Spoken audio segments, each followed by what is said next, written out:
Grand Rising 5 a.m. Club.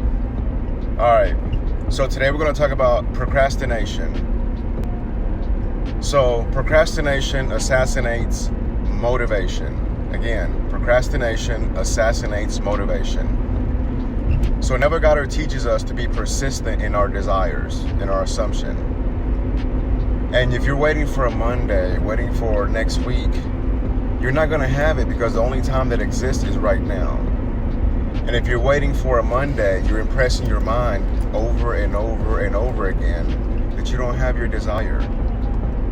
So stop procrastinating. Start acting as if. Start assuming.